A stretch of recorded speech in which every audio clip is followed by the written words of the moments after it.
instead of using this money to give them as loans, rather use the money towards helping them acquire skills, encourage more enrollment into TVETs, probably the NYS, use that money in that way, so that at the end of the day, these people, once they acquire the skills, they'll be able to generate their own income without necessarily just handing grants or loans to them.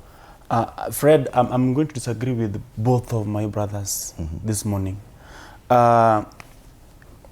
Our economy cannot be transformed on these programs, on the Youth Enterprise Fund, on Nyota and ASLA.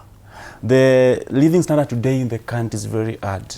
You give me 22,000 or 20,000 and I haven't paid my rent for 6 months. You give me this money and you all know the condition on how to start a small business in this country.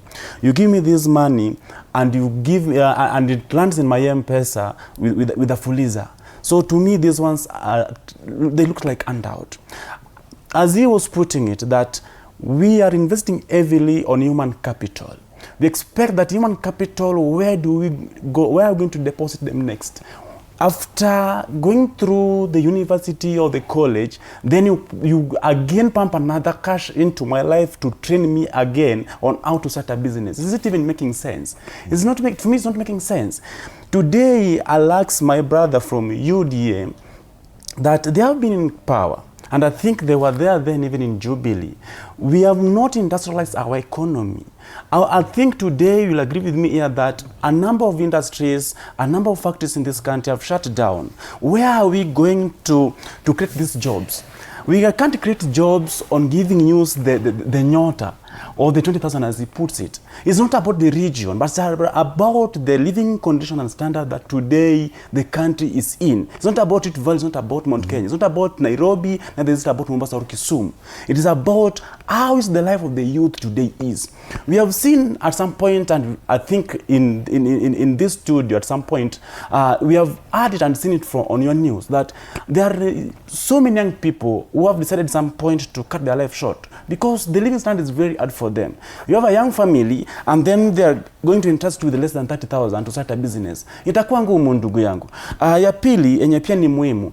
These enterprise funds and the Nyota and the rest, they can't be tracked after giving the loan. Will you be able to track how the youths who are given these funds spend them?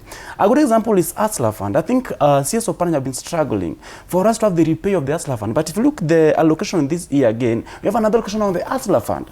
To us, it's like taking this money and throwing it into the lake because the return can't be felt. In the economy, circulation can't be felt. We have not seen this thing transforming the life of the youths for the last 3 years. We are still continuing with it, but you can't see the So you see there is an over-reliance even through the budget to dish out money to the youth. Exactly. Just dishing out money, either through loans or grants. Fred, I'm coming from the lake. It's coming from Trans Nzoia, if I'm not wrong.